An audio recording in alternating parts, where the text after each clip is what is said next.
All right, what's up, guys? So in this video, I'm gonna walk you through how we added 3 different members to the 100K a month club in the last 45 days, and some lessons that they all have in common. So three core lessons that you can take on your journey to $100,000 a month consistently, so you can see what it actually takes to build that type of business.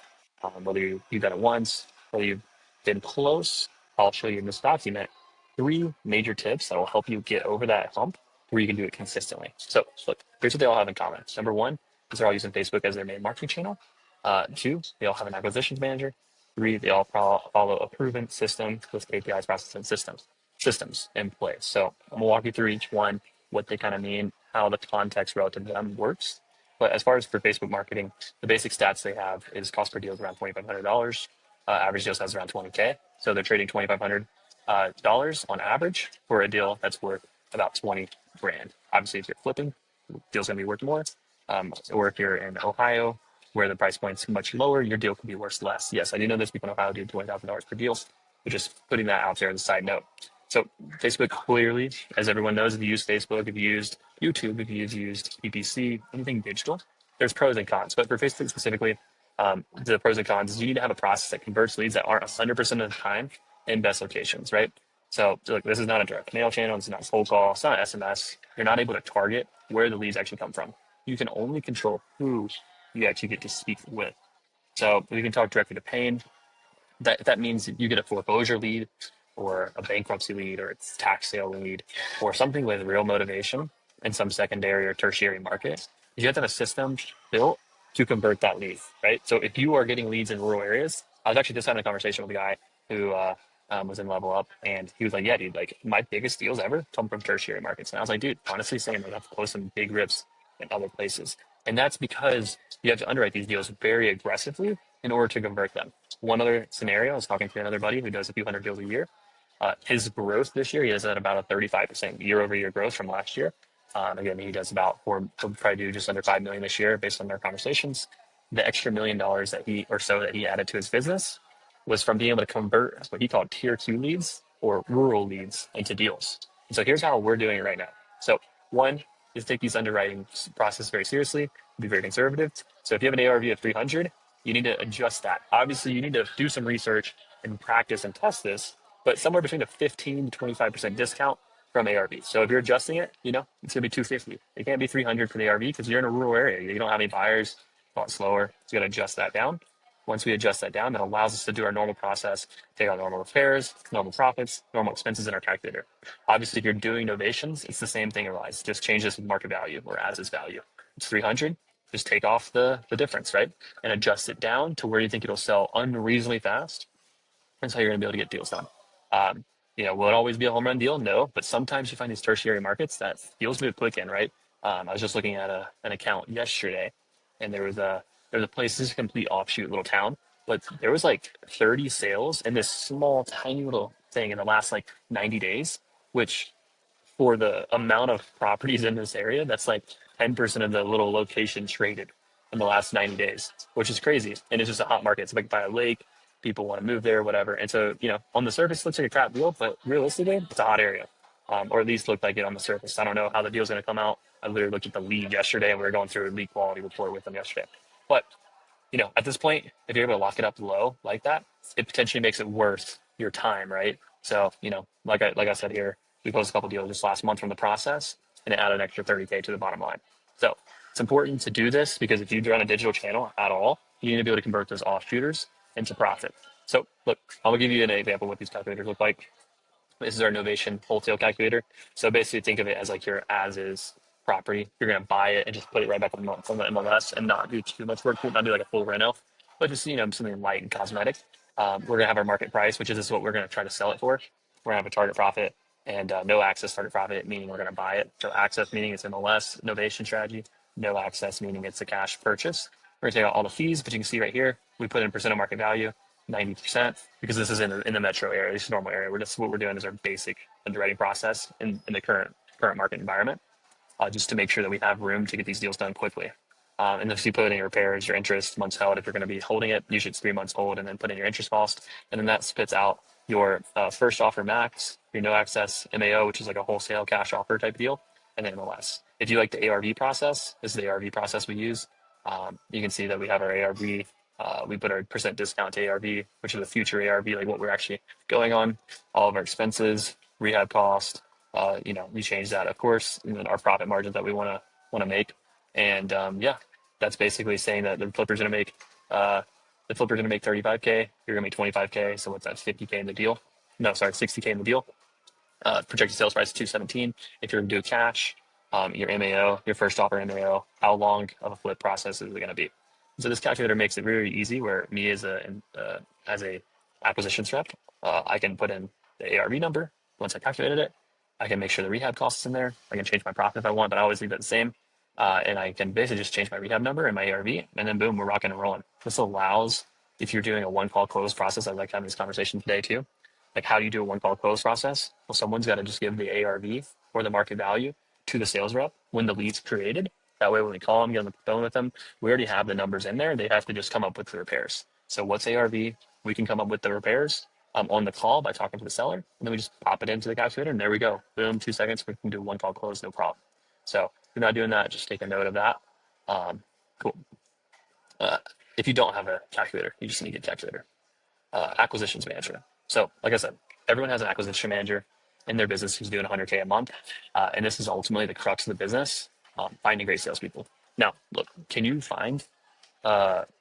do 100K a month, $1 million a year without a sales right? Yes, there's some people who can, but in general, you're going to get stuck at 500K, 700K a year, and that's going to be just kind of where you cap out until you outsource this role. If you're like, most people are going to be like 400, 500K.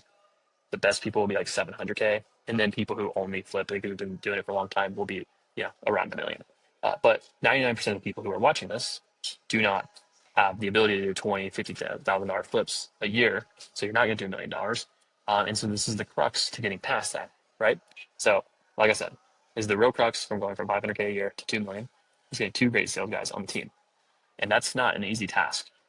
Just so you know, from a statistics perspective, one good sales guy will do about 1 to 1.5 million per year for most companies as a baseline. That's generally where they will range from. A really good sales rep, like some of the better ones that I know, will do 2 to 3 million, depending on what the exit strategy is. Right?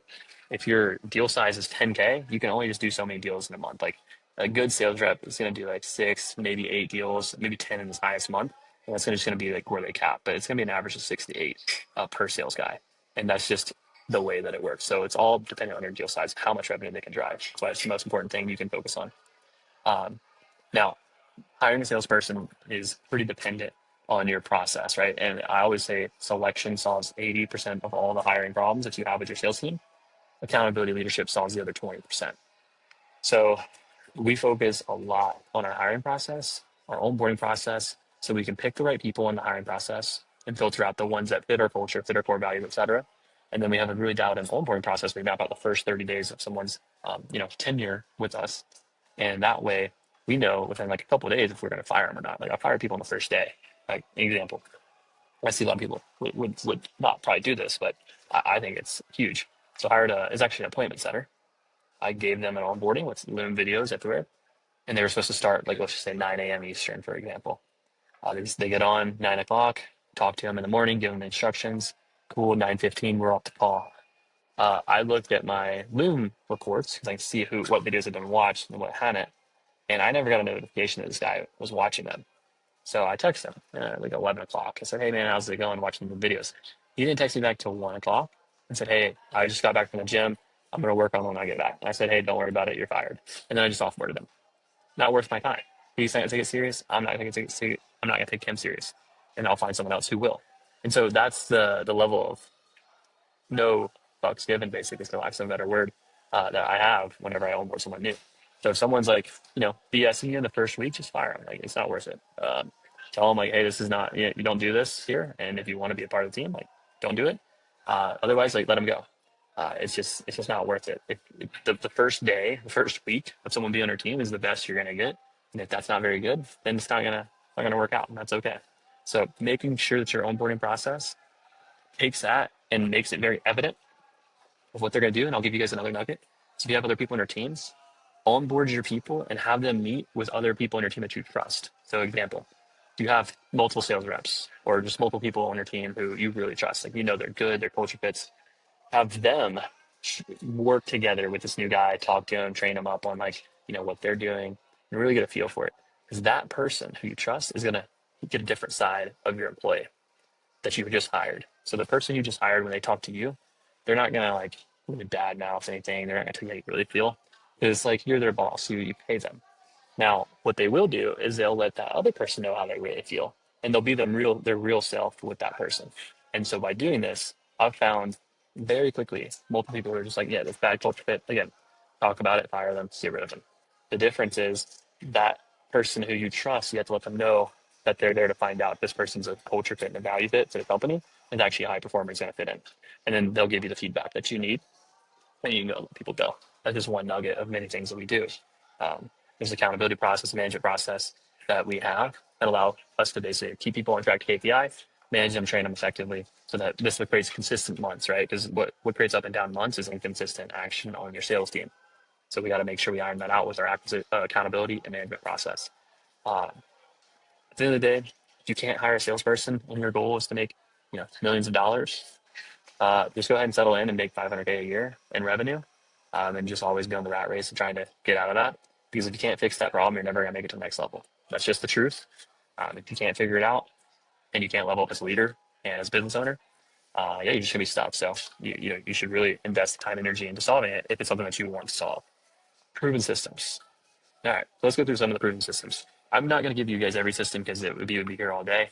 I have 47 different SOPs on all the systems you need to run a multi-seven-figure a year wholesale flipping business. But I'll give you some of them that will be a good checklist and a good starting point for you to get your business up and running and have some actual systems in place so that you can go make some more money without spending another dollar. That's what we're all about here. So weekly L10 KPI leadership scorecard. We'll start here. So this is going to be your weekly business scorecard. It's going to be where you see your issues, where you see and understand everything that you have going on. And it's going to be one of the bigger keys to you running a profitable business and managing it on a week to week basis. So we have these KPIs that we track in a snapshot for me. I think it's about 12 or 13 numbers. I'm able to see and exactly know what questions to ask, so I get the right answer. So I'm solving problems, not symptoms. And this gives you a good cadence, because what I'll say is when people don't track these numbers week over week, month over month, is they actually, it's very obvious why they're inconsistent. So if you see their lead flow, let's say they're shooting for 30 leads a week, they get 30, 30, 30, and they go 15, 15, 15. And then they wonder why they have a slow month, right? It's because your lead flow cut in half. Like, fix it. Like, don't let it drag on. Like, if it's red for a week, put it at the top of your issue list and go and solve it. And same thing with appointments, same thing with offers, same thing with contracts. Like, when these problems happen, you have to go back to the fundamentals of what gets you deals, what gets you more contracts, and solve the problem. So if that means listening to a sales call, the last 7 sales calls or 10 sales calls that your guy did, or your own calls to see what you could have done better to fix the problem, then do so. Like, it's not rocket science, but the problem is people don't see it and people don't look at it to actually solve the right problem. So that's your weekly uh, scorecards. Next one's your monthly review scorecard. This one is actually a newer one that I started doing. Been a huge impact for me. It allows me to see month over month what's going on in deeper fashion. And so I'm going to be comparing my actual versus my projections. Because if on a weekly basis, you have your targets that you're trying to hit based on your quarterly and annual goals. But really, like, it's what's most important is like hitting your monthly. Because sometimes you're going to miss a week, and that's okay. We need to make sure that we're hitting our monthly numbers. So basically, we're going to track our marketing numbers. You can track more if you want to track like a per lead channel metric, which I would totally recommend if you're doing multiple lead channels, or if you just want to keep it simple, just copy what I have here.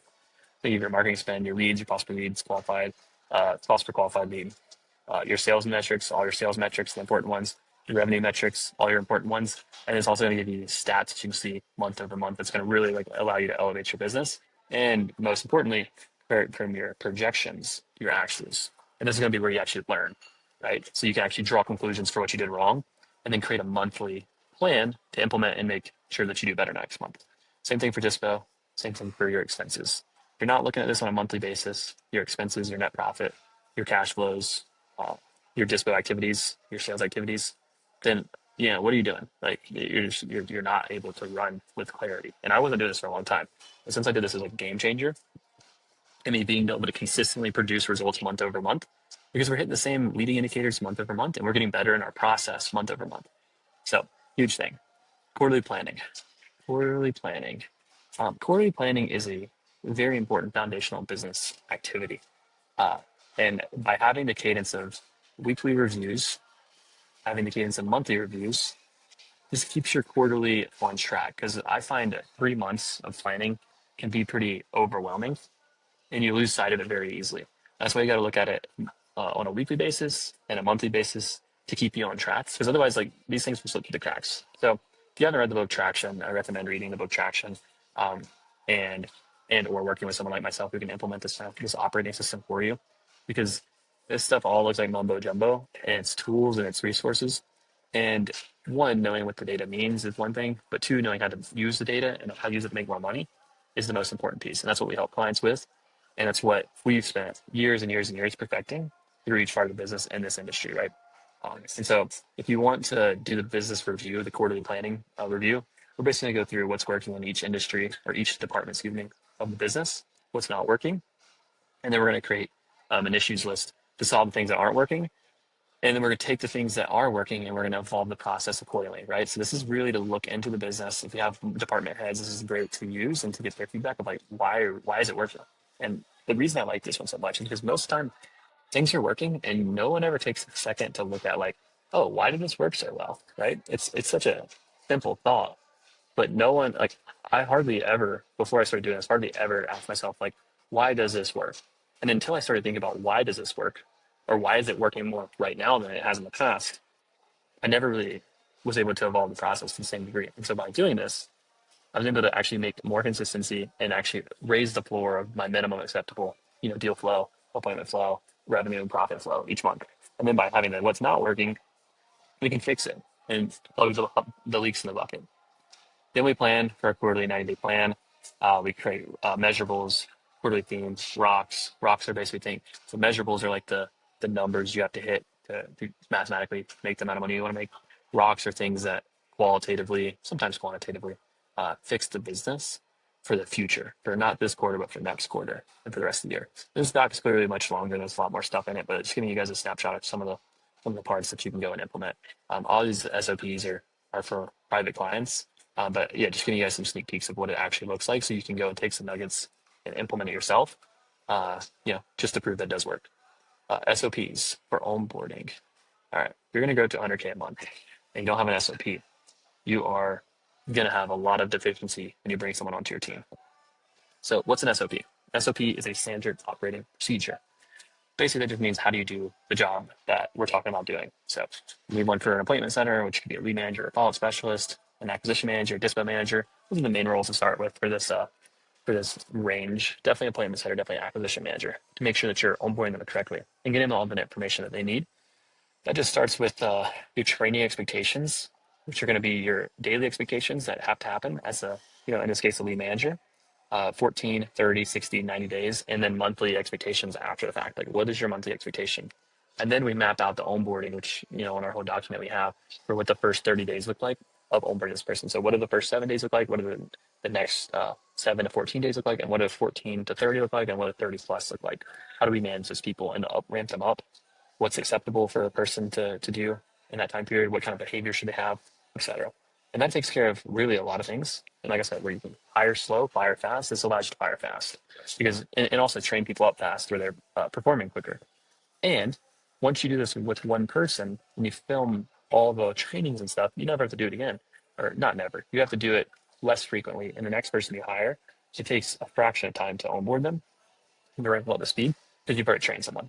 So that's a big piece.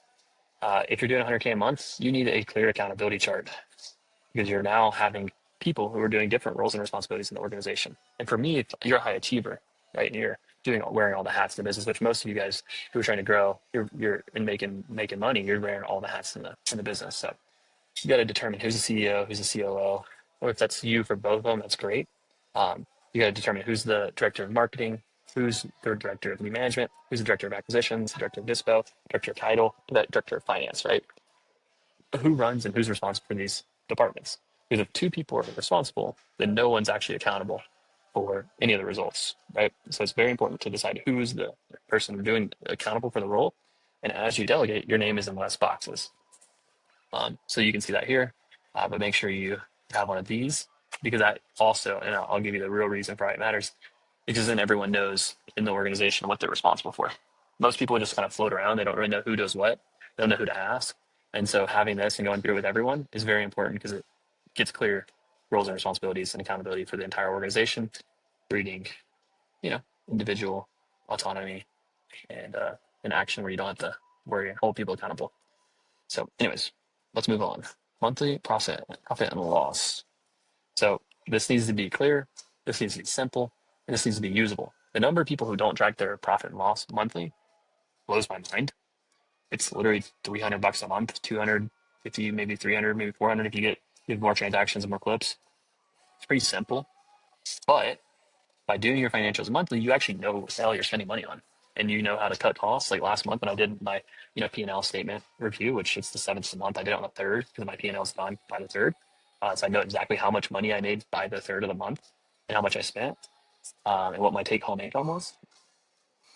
I was able to save $2,000 by just not being an idiot and not wasting money, right? So just moving stuff around, cancel some things. Hey, $2,000. That's 24K a year. How many deals is that if you do the math, right? Your average deal size is 3K. 3K, 24, that's what, like 6 deals? A lot of money, right? Leaving a lot of money on the table. So, anyways, learn how to repurpose those expenses. I track things by uh, revenue, cost of goods sold, marketing, sales, dispo TC, and then miscellaneous expenses. Just keep it pretty simple. If you don't know any of these things are, just go watch a video on how to run a P&L and learn the right way. This is a business lesson that you have to learn. Managing your finances, it's really not complicated once you get a good system for it. Really help our clients making sure they have that locked in. Meeting playbook. Meeting playbook. All right, cool. So daily meetings and trainings with all team members in the team. If you don't meet with everyone daily, then they're just gonna be feeling like they're floating space. They're gonna be disengaged. You're not gonna be able to fit culture, especially if you're doing this virtually, right? Everyone's gonna have a pulse with everyone on the team, just to touch base, talk to everyone. So daily huddles or weekly L10, which is that stoplight report I showed you. It's in Traction if you want to read it, check it out. Sales meeting. What are all the sales meetings we have to run our sales team? Sales trainings, accountability, etc. We run a daily sales training and also daily accountability calls for the sales team. Pipeline reviews, so looking at all the deals on the dispo end, right? Making sure they're getting put through, making sure all the biggest problems are getting solved. Do that a couple times a week. Monthly review, so reviewing last month, every month. Quarterly and annual planning, pretty self-explanatory.